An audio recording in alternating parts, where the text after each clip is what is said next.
XSFM입니다. I, D, W, K. 어떤 언론은 모든 것이 불명확한 안개 속의 숨기를 좋아합니다. 자신의 모자람을 들키지 않기 위해서죠. 하지만 사실을 흐리는 것은 탈출구가 될 수 없습니다. 모든 이야기는 제 모습을 찾게 되어 있죠.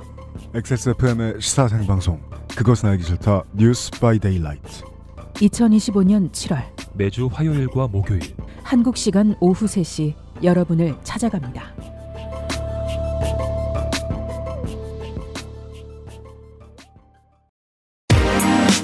그아실의 유승균 PD입니다. 외국 혐오, 정치 혐오, 소수자 혐오를 일삼아 이름을 드높이는 사람들 중에서는 선생과 저의 옛 지인들도 덜어 있습니다. 사람은 어쩌다가 쟤처럼 되지는 말아야지에서 쟤를 맡게 되는가에 대해 고찰해보는 25년 4월 마지막 주에 그것은 알기 싫답니다.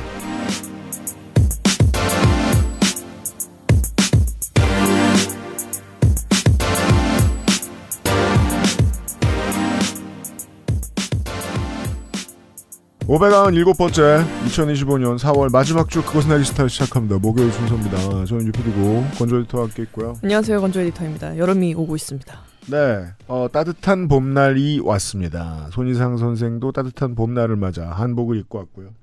네, 안녕하세요, 손희상입니다. 속에는 우리 카르텔 티셔츠를 입고 있고요. 네. 요즘 미국에서 유행하는 밈들 중에 네. 예수님이 트럼프 시대에 있었다면 어땠을까 하는 밈들이 정말 봤어요. 많습니다. 네. 네. 저 사이비 극좌라면서 트럼프가 하루 종일 욕했을 것이다. 네. 근거가 없는 것도 아닌 게 저희들은 지금 이제 교황이 선종하신 주간에 녹음을 하고 있는데 교황의 장례식에 간대요. 네, 신났더라고요, 트럼프가. 네. 그러면서 도널드 트럼프가 놀라운 표현을 썼습니다. Look forward to. 네. 고대하고 있다. 장례식을. 장례식을. 인류 중에 그 어떤 사람이 장례식에 기대한다는 표현을 쓰죠? 그거 좀 이렇게 수학여행 가기 전에 할 때 그런 표현이잖아요. 그거. 아니 뭐 관광객이야 뭐 할 수도 있겠죠. 뭐 나는 정말 가톨릭에 아예 관심이 없고 네. 뭐 그런 사람이라고 한다면은. 저는 이제 레거시 미디어나 극우 유튜브 같은 데서 뭐 기술직이나 뭐 관리직 이런 걸로 일하고 있는 분들의 얘기를 몇 번 들어본 적이 있었습니다. 그 중에 이제 가장 인상적인 표현은 이거였습니다. 이제 레거시 미디어에서 종사하는 분인데 재미가 없대요, 회사가. 그러면서 저한테 하는 말이 그거였어요. 그래서 거기는 대충 이제 연봉이 좀 세지 않냐라고 얘기했더니 금융치료가 될 줄 알았다. 그렇지 않더라라는 거예요. 네. 예. 4월 23일자 조선일보의 사설은 제목이 이렇습니다. 돈벌이용 가짜뉴스와 정치 양극화 온상이 된 유튜브 라는 제목의 사설인데 조선일보의 사설이니까 내용을 대충 예측할 수 있습니다. 네. 극우 탓을 조금 하다가 김어준 탓을 하기 시작하는 거겠죠. 실제로 그런 내용이 있습니다. 민주당은 유튜브와 소셜미디어상의 가짜뉴스를 근절하기 위한 법안을 준비했지만 자기 편 유튜버와 지지층이 반발하자 기존 언론에 대한 징벌적 손해배상 법안으로 둔갑시켰다.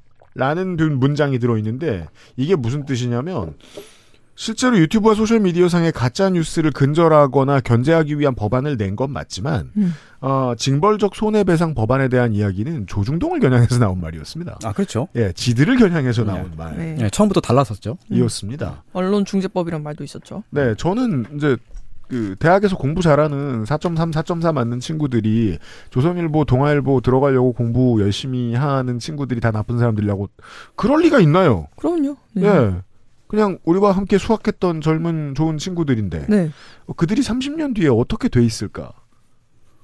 를 우리는 조선일보의 지면과 사설 칼럼에서 볼 수 있거든요. 예.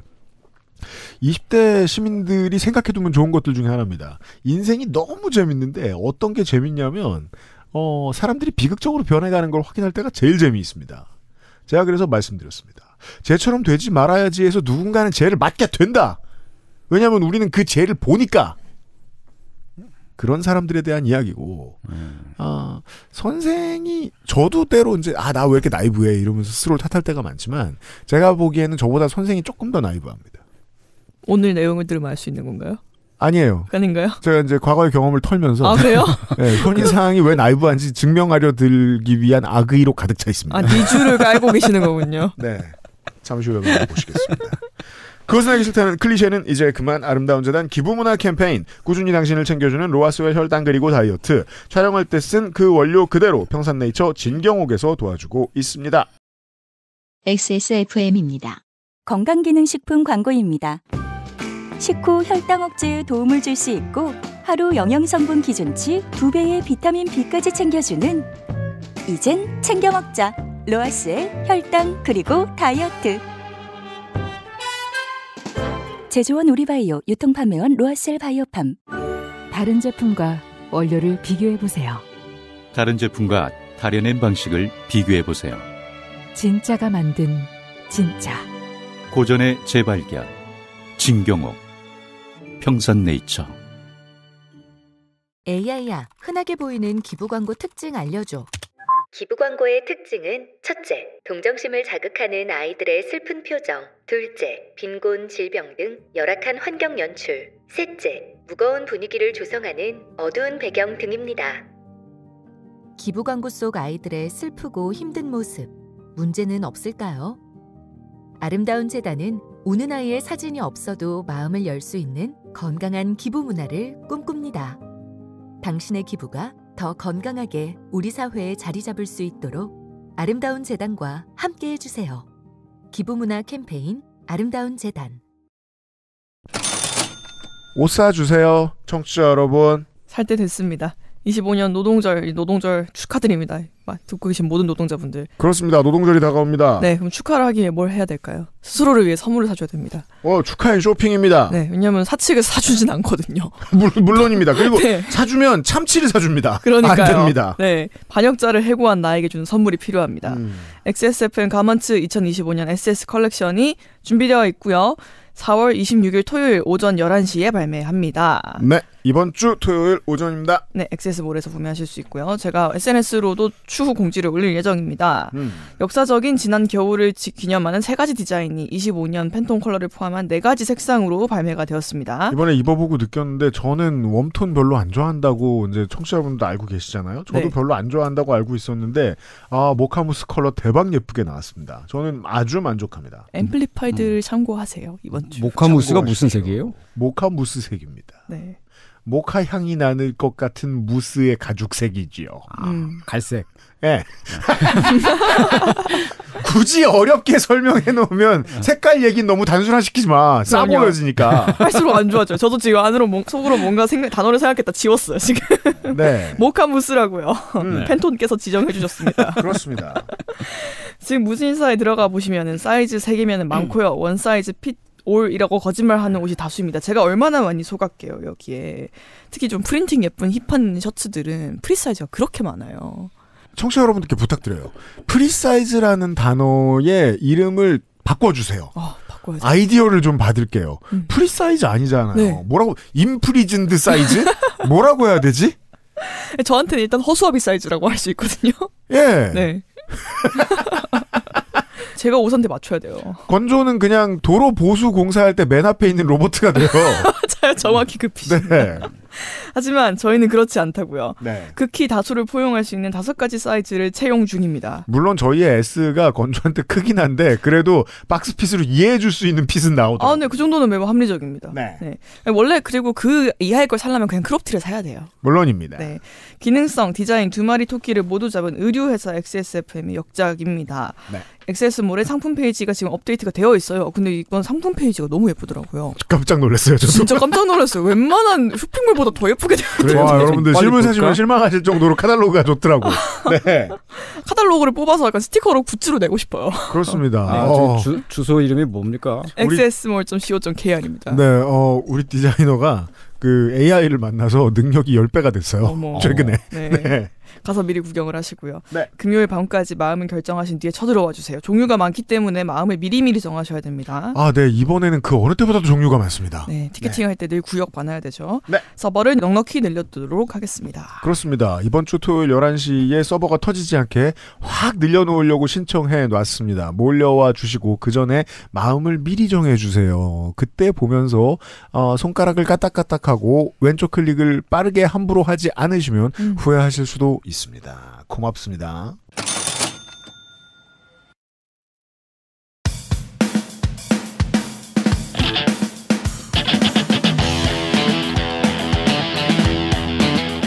여러 가지 문제로의 다양한 접근. 이상평론.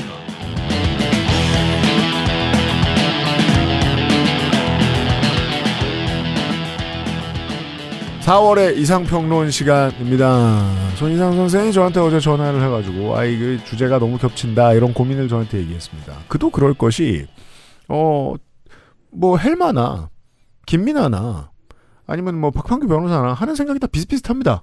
쟤 왜 저래? 라고 생각했을 거예요. 네. 그 제가 왜 저렇게 되었는지를 설명할 필요가 있다고 느끼셨겠죠.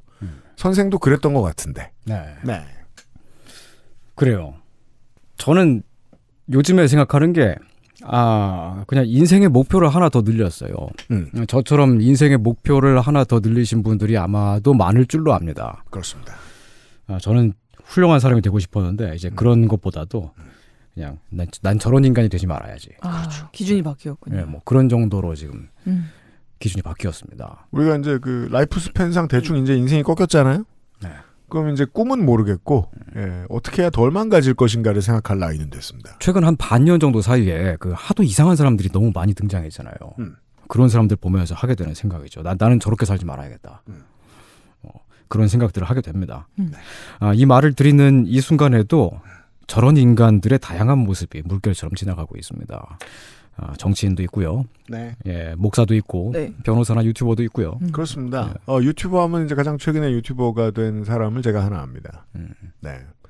질 총통이라고 부르더라고요. 네, 건국을 하신 누구예요? 네, 건국하신 분이 계십니다. 이수만 아니고요. 누군지는 모르겠고 국명은 김민아 공화국입니다. 아, 그래요. 네.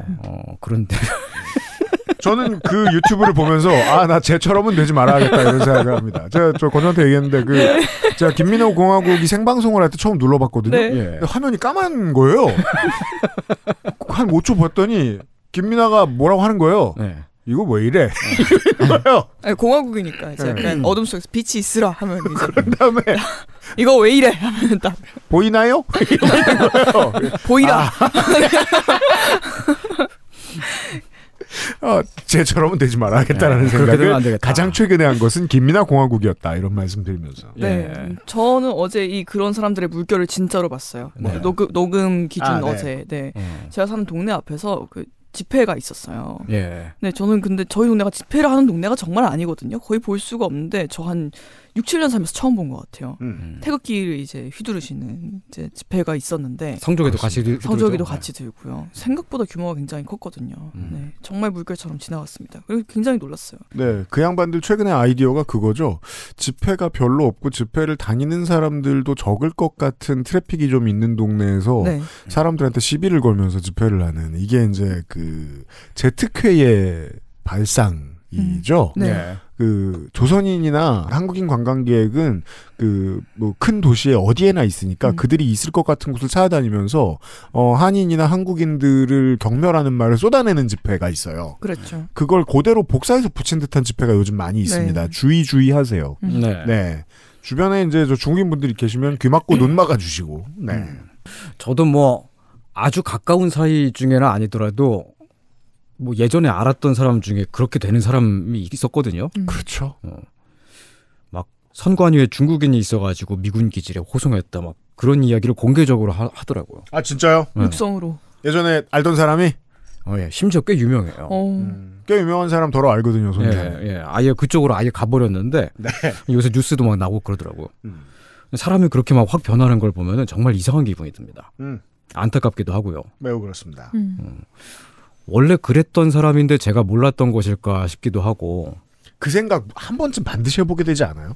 정말요. 사람 맛이 갔을 때. 네. 예. 원래 그랬는데 내가 몰랐나? 그러니까 내가 몰라봤나?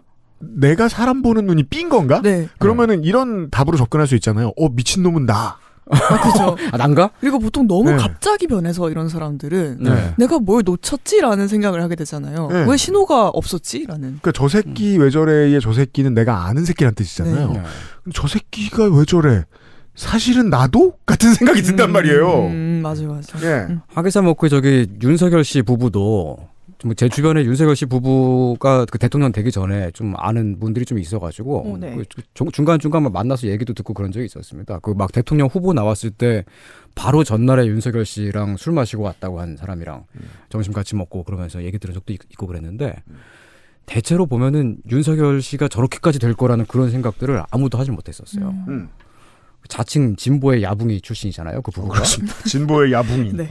네. 약간 빛의 파마첵스 약간 그러니까. 이런 느낌. 빛의 파마첵스. 근데 그게 그랬던 사람이 그냥 확 변한 건지 아니면 그 전에 막 안 그런 척하고 막 이렇게 막 가면을 쓰고 있었던 건지 막 그런 기분이에요. 아주 희한합니다. 저도 이제 따라가려고 최선을 다하잖아요. 그래서 미친 사람을 보는데 미친 사람이 내가 안지 오래된 사람이야. 그럼 이제 그런 정치적 스탠스들 그 사람 어땠는지 막 돌아봐요. 예. 그러면은 뭐 상당수가 뭐 노무현 대통령 존경한다 그러고, 예. 뭐 해외 정책 지지한다 그러고 이런 말 하는 미친놈 많이 봤어요. 네. 거기까지는 전 괜찮았어요. 예. 윤석열 검사 주변 사람들도 그 정도는 생각했을 수 있죠. 근데 계엄과 탄핵을 전후해서 이제 희한한 사람들이 이제 뿅뿅 튀어나오는 특이한 현상이 지금 있습니다. 이걸 윤석열 현상이라고 일단 부르겠습니다. 윤석열 이펙트. 이름이 붙다. 이런 거는 그 전통적인 보수주의와는 매우 다르다고 저는 생각합니다. 보수주의는 기본적으로 질서를 따르지 않습니까? 네. 헌법 질서를 따르지 않는 사람을 보수주의자라고 할 수는 없죠. 네. 그래서 최근 언론들은 그런 사람들을 가리켜서 극우라고 하기도 하고요. 극우라고 하는 것도 뭔가 말이 안 맞는 것 같아서 그냥 윤석열 지지자. 네, 그렇죠. 네, 그렇게 표현하기도 합니다. 극우라고 부르지 말라고 자꾸 극우 쪽에서 얘기해요. 맞아요. 그러니까 듣고나 생각해보면 맞는 말이에요. 그러니까. 왜냐면 극우가 뭘 나라를 팔고 그래요. 예. 그러니까 우리 극우 프레임 하지 마라. 우리 그 정도 안 된다라는 거잖아요. 네, 그렇죠. 예, 그럼 우리가 랩업하면 그 다음에 얘기하기로 하자. 네, 딱히 잘 맞는 말이 없는 것 같습니다. 멀쩡한 듯 보였던 사람이 갑자기 윤석열 당하는 현상. 윤석열 이펙트. 예, 윤석열 현상. 멀쩡했던 사람인데 어떤 특정한 주제에 한해서는 갑자기 좀 이상한 소리를 하고요. 그걸 정당화하기 위해서 더 이상한 소리들을 자꾸 갖다 붙이기 시작합니다. 네, 좋아요. 그러다가 진짜 마탱이가 가버리더라고요. 적어도 첫 번째 주자는 윤석열일 것이기 때문에 이 윤석열 현상이 도미노처럼 일어났다면 그렇겠죠. 윤석열은 그랬습니다. 네. 그러면 이제 바쁘고 성실하게 사시는 분들은 그런 사람들을 그냥 피합니다. 네, 그렇습니다. 만나면 힘들잖아요. 네, 피곤합니다. 네, 그냥 부고 소식만 알려줘. 뭐 이런 사람이 돼버리죠. 네. 근데 이제 우리 같은 사람들은 호기심이 많으니까 쟤들은 왜 저렇게 됐을까? 그렇습니다. 쟤네들이랑 같이 살 수 있을까? 지난 한 달 내내 그 사실이 떠들었습니다. 네, 그런 고민을 한다고요. 돌이켜보면 비단 윤석열 정부 때만이 아니라 박근혜 정부나 이명박 정부 때 그리고 더 멀리는 전두환 때에도 윤석열 현상은 있었습니다. 멀쩡했던 사람이 조금씩 이상한 소리를 하면서 먼 길로 가버리는 경우, 이걸 지금 윤석열 현상이라고 부르는 거예요. 이게 이제 윤석열의 매우 고마운 점 중에 하나가 너무 미친 짓을 하다 보니까 그동안 이 정도로 미친 놈이 어디 있었지 하면서 한국 현대 정치사 전체를 한번 공부하게 되는 도움은 됐었어요. 네. 변절을 어디서들 이렇게 많이 했더라? 예, 제가 자꾸 신지혜 얘기하니까 신지혜 이전에 조상들이 있을 거 아니에요. 네.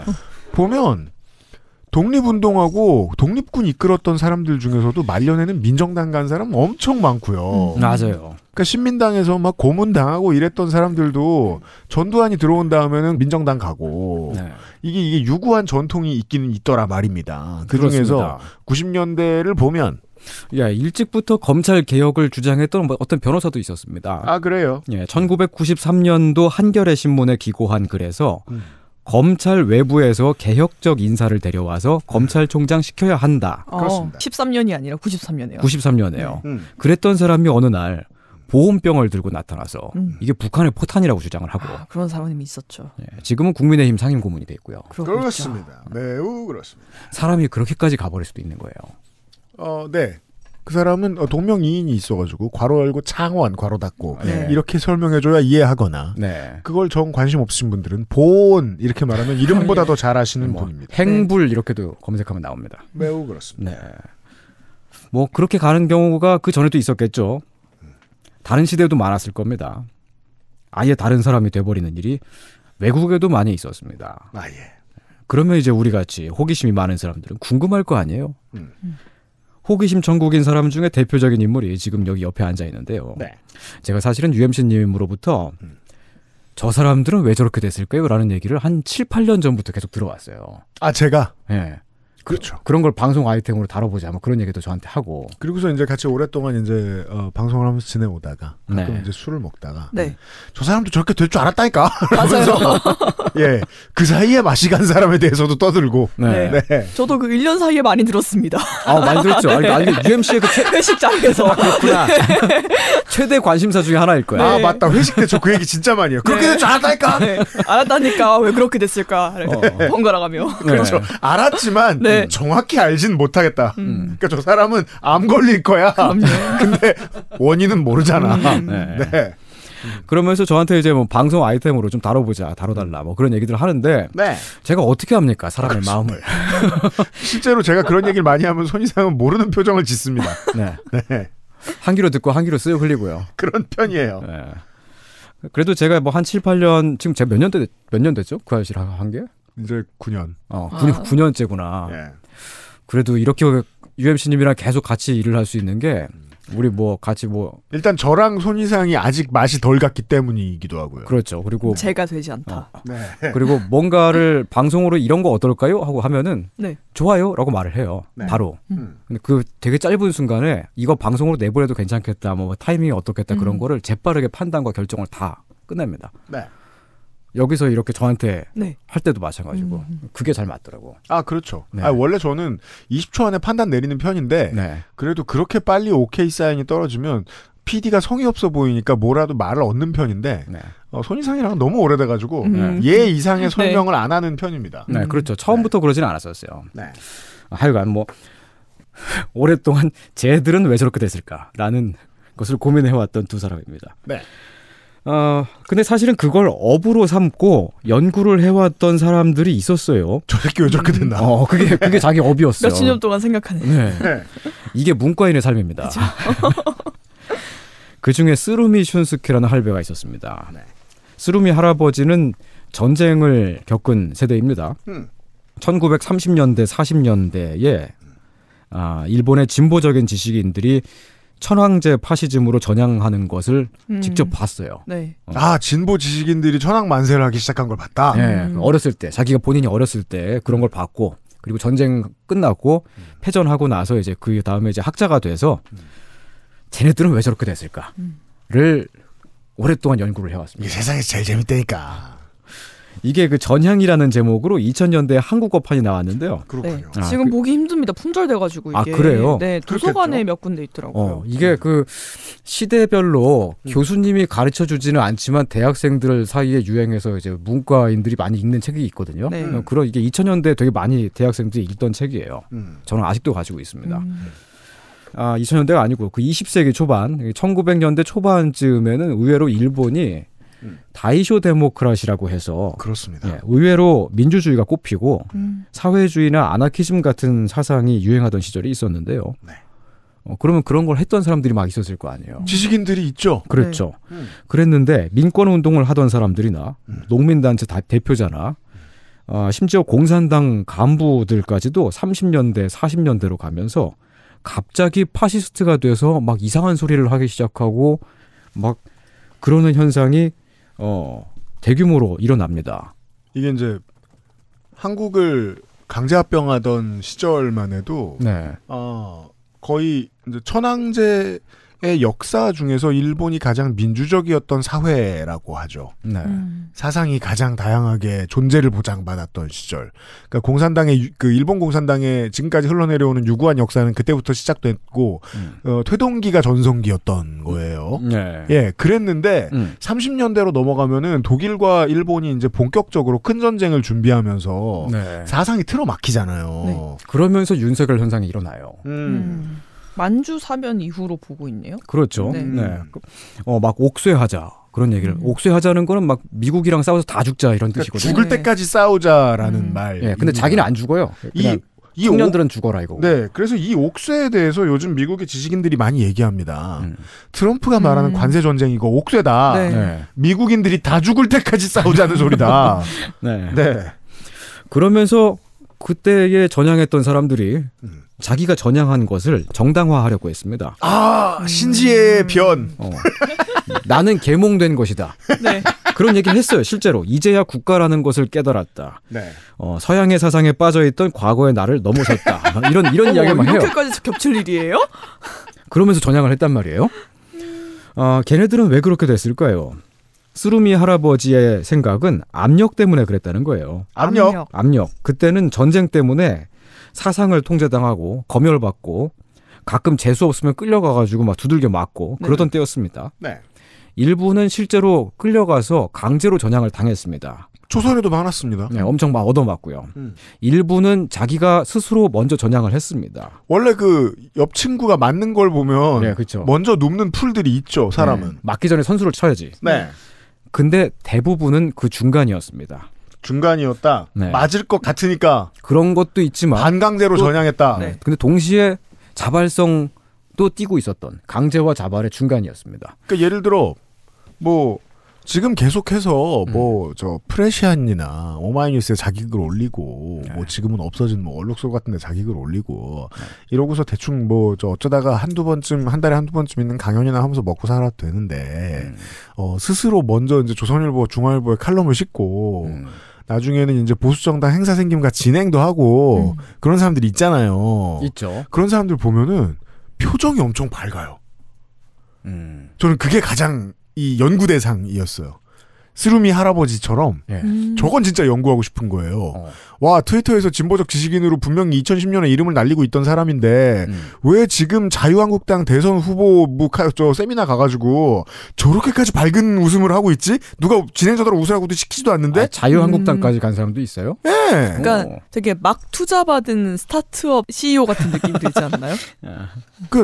엔젤 투자자가 사탄이어도 엔젤 투자잖아요. 네. 주식회사 사탄 사모펀드 이렇게 써있지만. 일본의 경우에는 1931년에 만주사변이 일어났을 때 일본 사람 대다수가 그러니까 보통 사람들이죠. 보통 사람들이요.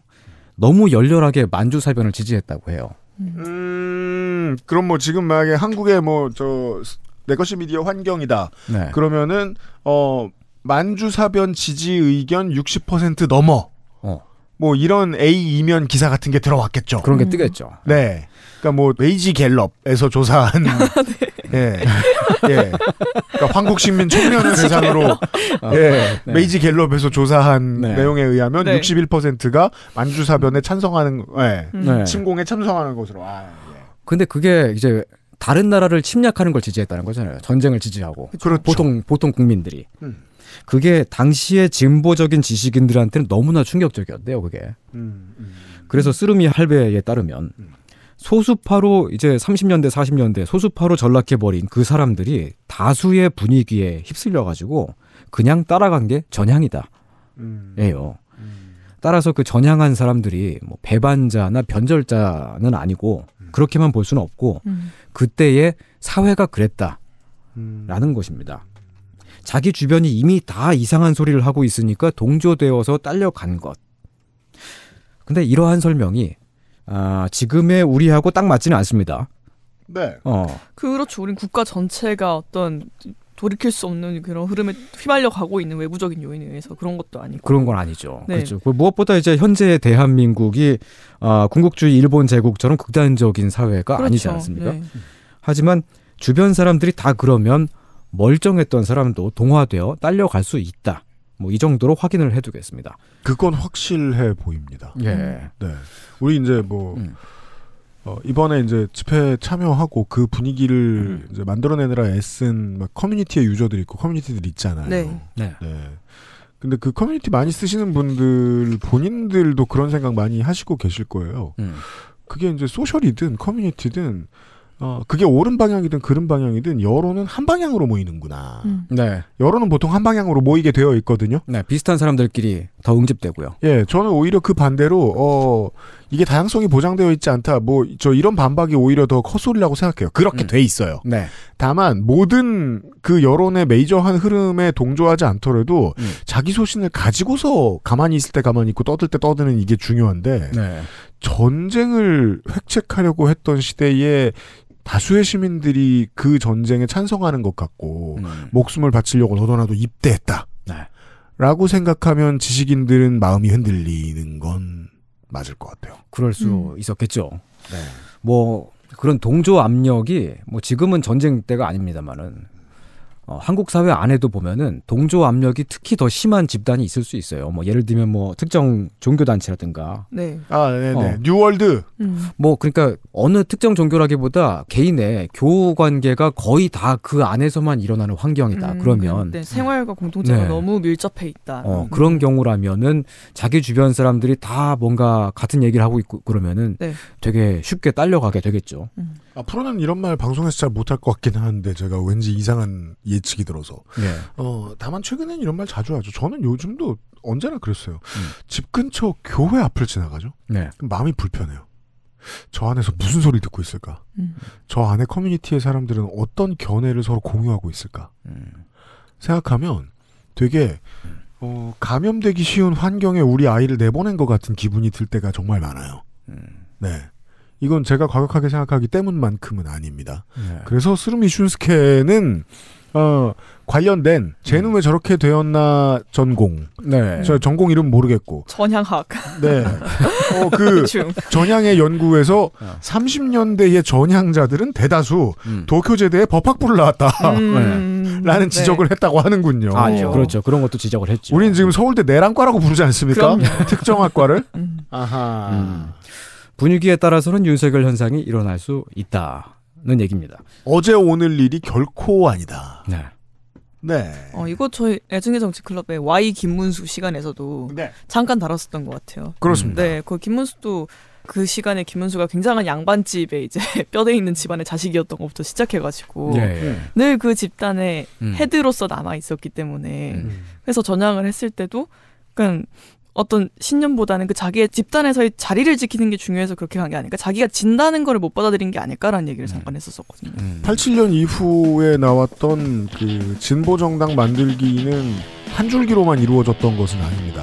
민중당이나 한겨레 민주당에 있었던 출마를 했던 후보들은 NL과 PD에서 너무나 거두 취급을 받는 젊었지만 정치적인 능력과 주변 세력이 막강한 사람들이었기 때문에 10%도 못 받고 추풍낙엽처럼 탈락하는 걸 받아들일 수가 없었습니다.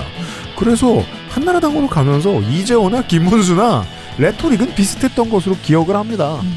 예, 윤석열 현상은 어제 오늘 일이 아니고 윤석열 현상을 35년 전쯤에 이미 경험했던 김문수가 대선 주자 1위를 하고 있는 것은 저 당에서 아주 이상한 것이 아닐 수도 있습니다. 광고를 듣고 와서 얘기를 하겠습니다. XSFM입니다.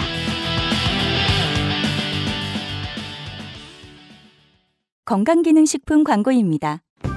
식전에 로아스엘 혈당 그리고 다이어트를 드셔보세요. 바나바잎 추출물이 식후 혈당 억제에 도움을 줄 수 있고 가르시니아, 캄보지아 추출물은 탄수화물의 지방 합성을 억제해서 체지방 감소에 도움을 줄 수 있어요. 이젠 챙겨 먹자. 로아스엘 혈당 그리고 다이어트. 제조원 우리바이오, 유통판매원 로아스엘 바이오팜. 우는 아이가 강조된 기부 광고 괜찮으신가요? 괜찮지 않다면 아름다운 재단과 함께해 주세요. 기부문화 캠페인 아름다운 재단.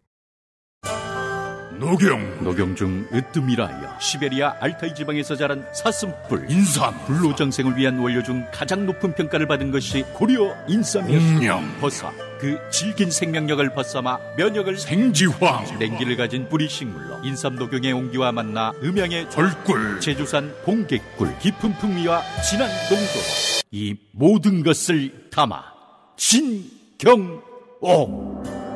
평산네이처.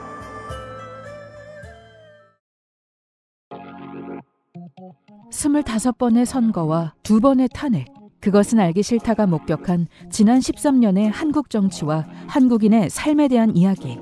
그것은 알기 싫다 600회 기념 오프라인 만남 UPD FAQ 3과 정치 이야기로 2025년 5월 24일 토요일 오후 2시 서울 서초구 흰물결 아트센터에서 여러분을 만납니다.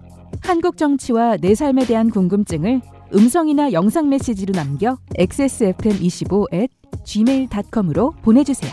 소개되신 분들께 푸짐한 선물을 보내드립니다. 2025년 5월 9일 금요일 인터파크에서 예매하세요.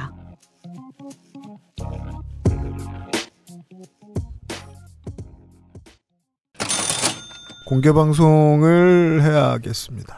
아이고 힘들다. 엄행부 집권 말기인 2012년에 시작한 그것은 알기 싫다는 방송사의 콘텐츠를 제외하면 부동의 최장수 한국어 시사교양 프로그램입니다. 건조가 중딩일 때 시작해서 직딩이 되자 600회를 맞이하게 되었습니다. 그렇습니다. 이번에 사장은 정말이지 길게 좌고우면했습니다. 일단 이번 봄은 너무 바쁘고요.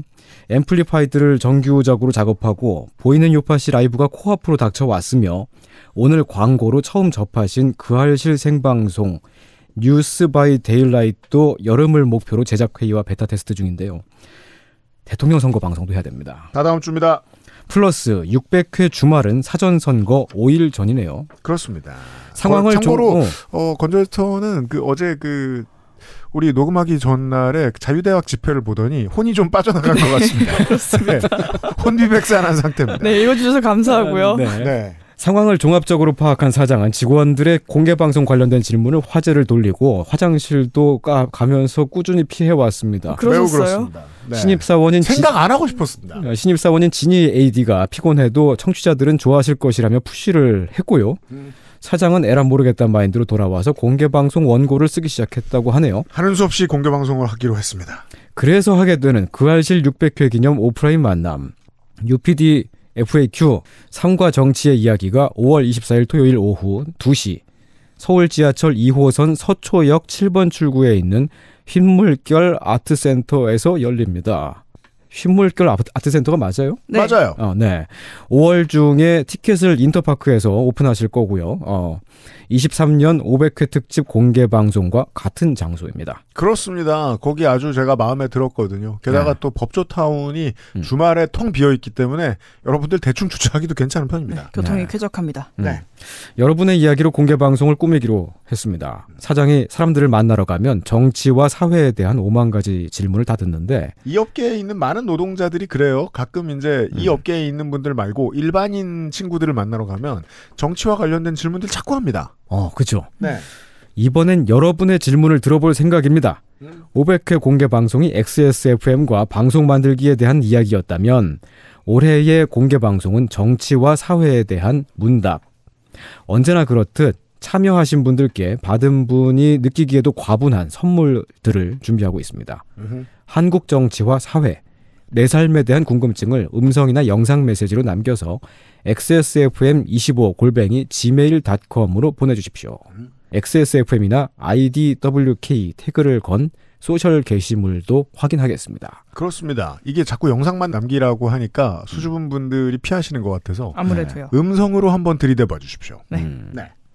그거는 최대한 늦게까지 받도록 할 테니까 준비를 해 주시길 바라고 공개 방송을 합니다. 네. 긴 설명 안 하겠습니다. 네, 여러분의 이야기를 보내주십시오. 아니 뭐 대선 전에 이런 행사를 해. 근데 다른 타이밍이 안 납니다. 네. 네.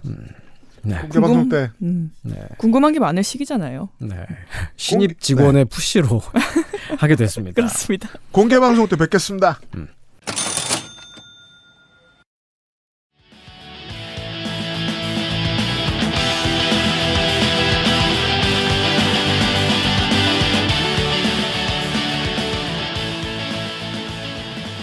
돌아왔습니다. 네, 돌아왔습니다. 이달의 이상평론입니다. 쟤는 왜 저렇게 됐는가에 대한 이상평론 되겠습니다. 네. 또 다른 설명이 있습니다. 쟤는 왜 그렇게 되었을까? 도로시 셀렌 톰슨이라는 할머니가 있었어요. 네. 미국인인데 베를린에 특파원으로 가 있으면서 나치주의가 서서히 유행하다가 정권을 잡기까지의 과정을 직접 봤습니다. 아까 쓰르미 슌스케 할아버지도 그렇고 네. 가장 이상한 사람들이 많아지던 시기에. 그렇죠. 네. 쟤네들은 왜 저렇게 됐을까? 정말 궁금하지 않았을 수가 없을 거예요. 그럼요. 근데 쟤들이 너무 많고. 네. 그게 그 나치당이 집권을 하게 된 때는 도널드 트럼프가 첫 번째 대통령이 됐을 때보다 훨씬 이상하게 사람들이 생각했다고 얘기하잖아요. 왜냐면은 지지율 아무리 봐도 집권 못할 당인데 쟤네가 이길 거라는 걸 당일까지 느낀 사람이 아무도 없었는데 그래서 저 듣보 누구임? 하고 충격받은 상태 수준일 때부터 베를린 특파원으로 나가 있던 미국 기자. 네, 베를린 특파원으로 가 있으면서 히틀러를 직접 인터뷰하기도 했었어요. 집권하기 전에 히틀러를요. 그리고 집권한 다음에 히틀러를 디스하다가 추방당했죠. 톰슨 할머니도 쟤네들은 왜 저렇게 됐을까를 연구했습니다. 네. 동기는 확실합니다. 네, 1930년대, 40년대 독일도 일본과 마찬가지로 혹은 일본보다 더 심하게 경제 불안이 심해지고 민주주의가 무너지고 사회가 무너지고 가정이 박살나고 사회적 동조 압력이 심한 때였는데요. 그렇죠. 근데 톰슨 할머니가 발견한 건 그런 사회적 환경에서도 어떤 사람은 나치가 되는데 어떤 사람은 나치가 되지 않더라 였습니다. 요런 거 은근히 궁금합니다. 네. 구체적으로 말해서 좌절한 사람이 나치가 되기 쉽다고 합니다. 좌절? 이 좌절이라는 것이 근데 객관적으로 누구나 인정할 만한 저거 정말 좌절할 만해 그게 아니고요. 주관적으로 주관적인 좌절이에요. 뭐 경제적으로 어렵고 뭐 이런 게 아니고요. 뭐 그런 게 하나의 요인일 수는 있지만 경제적으로 어렵더라도 그걸 좌절하지 않고 그냥 사는 사람이 있는데 어떤 사람은 으아 하고 자기 인생 망했어 막 이런 사람 있잖아요. 우리가 정계와 재계의 유력 인사들이 스스로 목숨을 끊는 뉴스를 몇 년에 한 번쯤 보거든요. 네. 그때마다 한 번쯤 생각하고 지나가게 되는 거죠. 저 사람 지금 이 게임에서 밀려난다고 해서 그렇죠. 그래도 풍족한 사람인데 일단 나보다 유명하고 나보다 부자인 건 분명한데 그러니까. 앞으로 영원히 왜 저런 선택을 했을까? 예. 자기가 보는 자기 자신은 이만한 사람인데 그렇죠. 근데 현실에서 요만한 경우에 요만하게 된 경우에 그 갭에서 좌절을 느끼는 사람. 톰슨 할머니의 설명에 따르면 나치즘 자체가 요만한 놈들의 자기 신격화랍니다. 이건 윤석열 현상과 닮은 점이 그죠. 있습니다. 있습니다. 우린 지난 몇 년간 윤석열과 그 주변 사람들이 얼마나 요만한가에 대한 얘기를 많이 들었거든요. 그러니까요. 네. 정말. 그러면서 이제 톰슨 할머니가 예를 든 것 중에 하나가 부자 부모를 둔 싹수가 돌아버린 자식입니다. 네. 부모가 오냐오냐 키우면 이제 원하는 걸 다 얻으면서 크잖아요. 그렇죠. 그러다가 다 크고 나서야 인생이 자기 마음대로 안 된다는 걸 알게 되는데 사실 근데 인생이 마음대로 안 되는 게 아주 엄청나게 큰 벽에 부딪힌 것도 아니고 요만한 벽에 부딪혔는데 거기서 걸려 넘어져요. 그럴 때 크게 좌절하는 사람이 있어요. 내가 커피숍에 가서 알바한테 갑질을 했는데 그걸 가지고 이제 경찰에서 약식 명령을 받을 때 억울해 죽죠. 그러니까 그런 종류의 사람입니다. 그런 사람을 좌절한 사람이라고 하는데 네. 좌절한 사람들 가운데 덜어는 큰 집단에 소속됨으로써 자기 자아를 커다랗게 만들려고 하고 그런 사람들한테서 윤석열 현상이 일어나기 쉽다. 톰슨 할머니가 관찰을 한 거예요. 그게 이제 그 유튜브에 이 진영 매체들 가운데서 왜 이렇게 그 썸네일이 자극적이야 하면서 이제 안 보는 분들이 많이 있는데 그런 데가 현장 취재가 강한 데들이 되게 많거든요. 그런 데서 보통 이제 그 이재명 대표 재판이나 아니면 이런저런 정치 재판들을 보면서 그때 검사들을 관찰한 얘기들을 되게 많이 해요. 그러면은 듣는 얘기가 대충 뻔한데 인상평이라서 뭐 옳고 그름을 말할 수는 없지만 아저씨들 그냥 보통 아저씨들이다. 그렇겠죠. 검사들 보면 이제 사실상 정치 탄압하러 나왔거나 사실상 자기 윗선 오야를 봐주러 나온 검사들 보고 있으면 그리고 학교 때 얘기 들어보면 뭐 겁나 착했대더라. 그렇죠. 그리고 이제 그 사람은 이제 법조타운에서 술자리 얘기 막 떠들잖아요. 꼭 중고등학교 때 X이었다가 갑자기 권력을 얻은 사람인 것처럼 군다. 근데 보통 맞나 봐요. 땡밥이었다가 이거 번역한 내용을 좀 찾아서 보고 있는데 구체적으로 좌절을 경험하고 모욕을 당한 지식인 부유하지만 두려움을 느끼는 투기꾼, 네. 돈 있는 부모의 버릇없는 아들, 노동자를 착취하는 사람, 성공의 기회를 잘 포착해서 성공한 사람이 위기의 순간에 나치가 된다. 이렇게 썼네요. 네, 성공할 기회를 잘 포착해서 성공한 사람이라는 거는 네. 실제로 막 정말 막 가치가 있는 일을 해서 성공한 게 아니고 네. 막 빌부터 가지고 성공하는 사람 있잖아요. 그런 경우 말하는 겁니다. 맞아요. 그 헬마가 한때 사랑했던 우리 저 땡땡권 형님도 한동안 계속 비판을 많이 받았어요. 공부를 똑바로 안 해오는 것 같다. 그 리스너들에게요? 네. 주장의 근거가 많이 미약해졌다. 무뎌진 것 같다. 자존심이 상했나 봐요. 자존심이 상하면 학자나 문사는 공부를 열심히 하면 되잖아요. 그죠. 네. 대신에 전향을 선택했는데 그것도 전 이해할 수 있어요. 전향은 다른 어떤 선택지보다 쉬워요. 그죠. 효과가 확실하고. 전향한 뒤부터는 영원히 공부 안 했대요. 그냥 막 떠들었대요. 고성국시 봐요. 그죠. 전향했다는 것 자체가 근거가 돼버리니까 또 이런 경우에는. 그죠. 반면에는 웬만해서는 그렇게 윤석열 현상에 휘말리지 않는 사람들도 있습니다.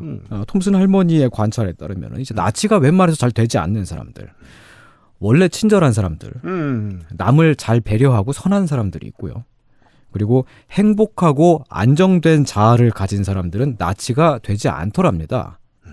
행복하고 안정된 자아를 가진 사람이라는 게 막 뭔가 거창하고 대단한 게 아닙니다. 막 엄청나게 막 위대한 사람이라는 노벨상을 받았고 그런 게 아니고 그냥 자기가 어떤 사람이고 어떤 삶을 살고 있는지를 정하고 그렇게 살고 있는 사람입니다. 저는 그런 것에 대한 숭고함에서 느껴지는 와 내가 되게 거대한 어떤 것 앞에 서 있구나라는 느낌을 받을 때가 이제 알바를 하거나 할 때 좋은 사장님을 만날 때 그런 생각 가끔 하거든요. 네, 그죠. 와 무슨 일이 닥쳐도 좋은 사람일 것 같은 사람 있잖아요. 지금 하고 있는 일의 뭐 크기 사회적으로 보는 크기와 무관하게 그런 사람 보면서 압도당하는 순간들이 있는데 사람들은 보통 잊어버리죠. 좋은 사람이라는 꼬리표에는 하입이 없으니까 그러니까 허명이 없으니까 사람들이 그렇죠. 쉽게 뭐 저 대단한 사람인가 말아 생각하지 않잖아요. 좋은 사람이라고 부른다고 해서 그것의 가치를 최근에 알려줬기 때문에 저 다큐멘터리 어른 김장아가 요새 그렇게 많이 본다는 거 아닙니까 사람들이. 그렇죠. 맞아요. 폭삭 소화수다 다음으로 많이 보는 것 같더만. 얼마 전에 퇴임한 문영배 재판관이 이렇게 말했습니다. 저는 결혼할 때 평균인의 삶을 살기로 했어요. 라고 했어요. 그런 게 행복하고 안정된 자아를 가진 아주 대표적인 예예요. 네. 물론 저는 이해는 못했습니다. 네. 매일매일 자기가 좋아하는 책 읽고 가끔 롯데가 이기면 기뻐하고 그렇죠. 되게 소박한 삶이죠. 그렇죠. 그럼 주로 지난 몇 년 사이엔 봄이 기쁩니다.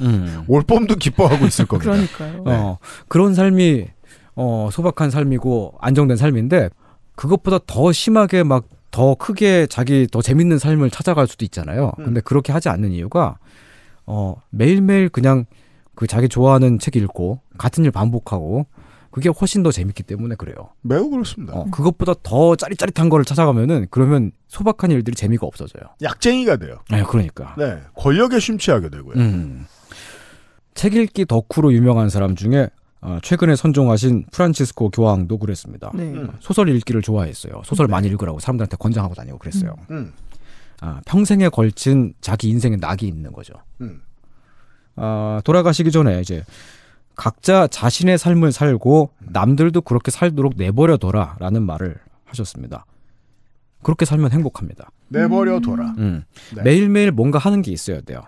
매일매일 자기의 삶이 있어야 되고 뭐 책을 읽는다든가 뭐 다른 거라도 괜찮습니다. 뭐 강아지를 돌본다든가. 이걸 보니까 되게 광장에 오타쿠 깃발들이 많았던 게 생각이 나네요. 그렇죠. 네. 맞아요. 그러게요. 네, 그분들도 매일매일 뭔가 하는 게 있고 소소한 즐거움이 너무 많으신 분들이잖아요. 막 실뜨개 연합회 막 그런 거. 네. 우리 나이 또래 입장에서 말이에요. 프란치스코 교황이 즉위한 지 얼마 안 됐는데 강한 것 같아요. 그래요? 그러니까 네, 죄송합니다. 늙어서 취임해서 좀 더 늙더니 가셔거든요.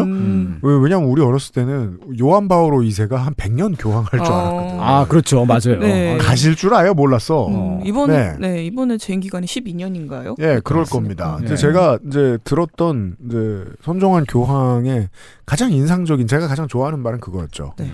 친구인 땡땡땡땡 박사가 엄마 욕을 한번 해버리겠다. 그게 무슨 소리냐? 다른 이의 종교를 모욕하지 말라. 그렇죠. 이게 사실 그 카톨릭의 교황에게서는 나올 수 없는 충격적인 발언이거든요. 예, 그래서 이게 요새 조명되고 이러는 거 아니에요. 그쵸. 무신론자도 축복받을 수 있고, 네.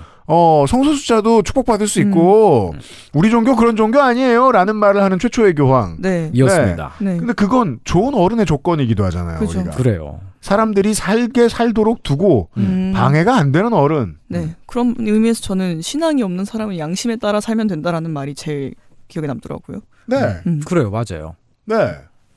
그 신앙을 뭐랄까요? 그 자본주의 사회에 어울리게 좀 더 겸손하게 만들었다고 해야 될까요? 반드시 가지라는 말을 하지 않는 게 얼마나 중요한데. 네. 왜 지금 그러니까 뭐 교황 주간이라. 왜냐면 곧 콘클라베잖아요. 네. 그렇습니다. 교황 얘기를 했고. 네. 좋은 어른이 되는 것. 예, 혹은 나쁜 어른으로 헷가닥 돌아가는 것의 조건에 대해서 공부한 학자들에 대한 얘기를 하고 있었어요. 네. 예. 뭐 가까운 친구 중에 카톨릭 신부님이 있습니다. 매일매일 기도를 하고요.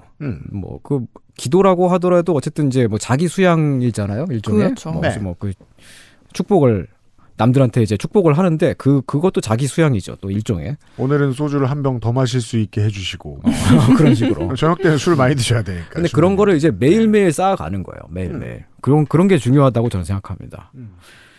생각해 보면 말이죠, 피아노 치는 사람을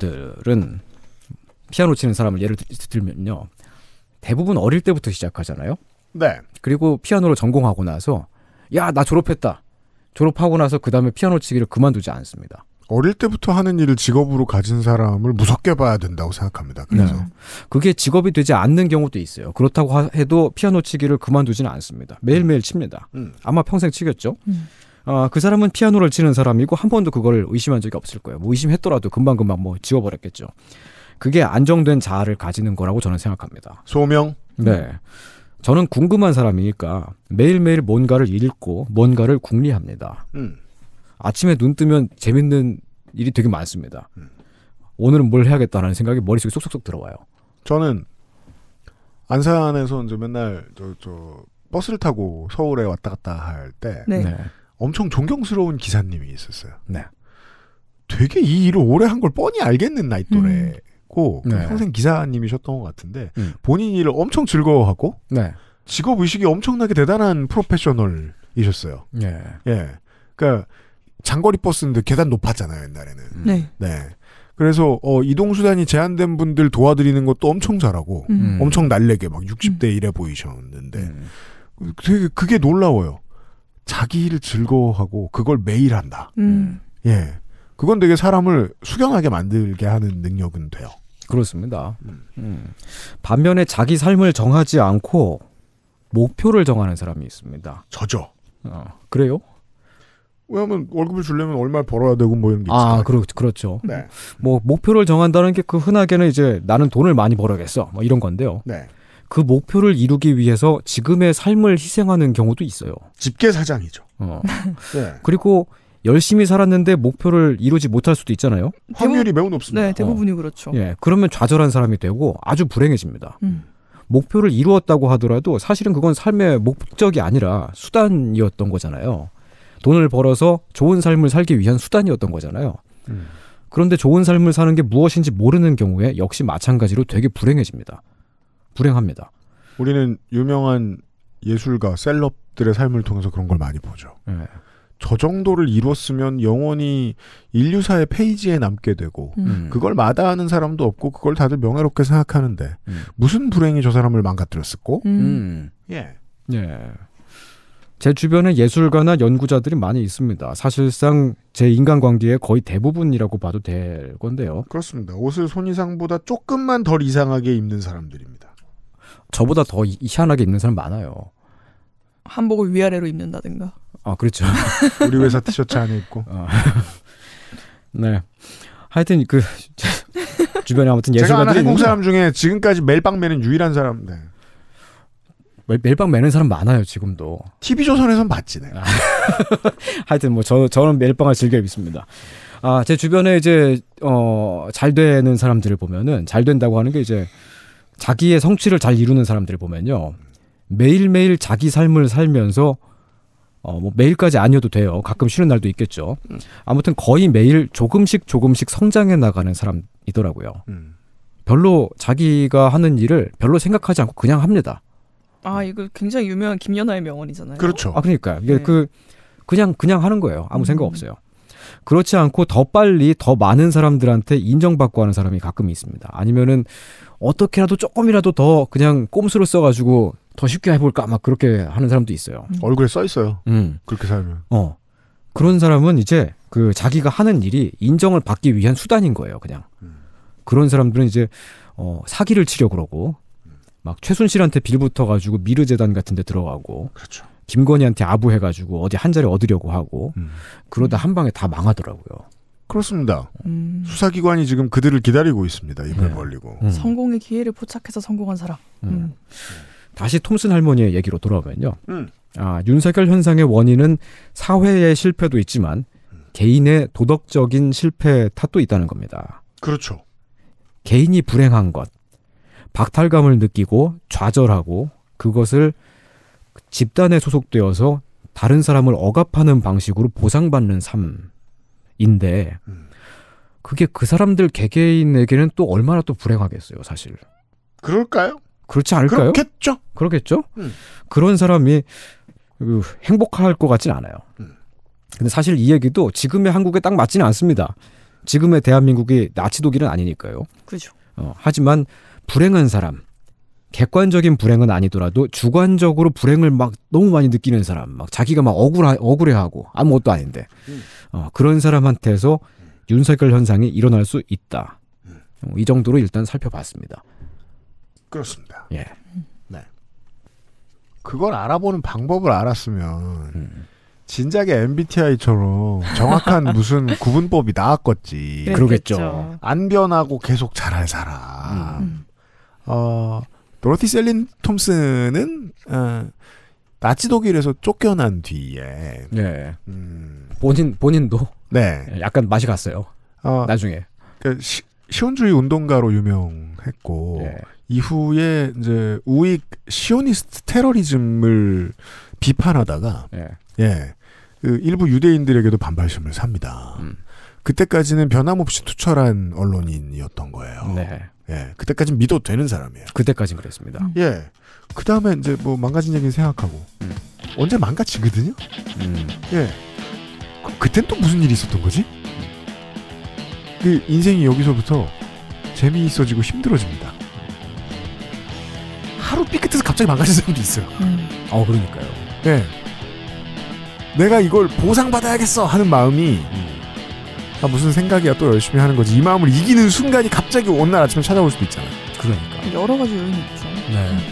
사람은 생각보다 허약한 것 같아요. 네. 그렇게 되지 않으려고 노력을 해야 됩니다. 그렇습니다. 거의 니주입니다. 전제만 깔았습니다. 죄는 왜 저렇게 되는가의 죄를 우리는 어쩌다 맞게 되는가에 대한 고찰을 시작해 보았습니다. 네. 내일 더 이어갈게요. 네. 헬마 시간이나 김민아 시간과 다르게 그냥 차분하게 들으십시오. 일단은 억울해하고 불행해하는 것 같다. 네. 화내다 윤석열 된다 뭐 이런 겁을 드리겠습니다. 무슨 소리야. 내일 다시 뵙겠습니다. 감사합니다. 감사합니다. XSFM입니다. I, D, W, K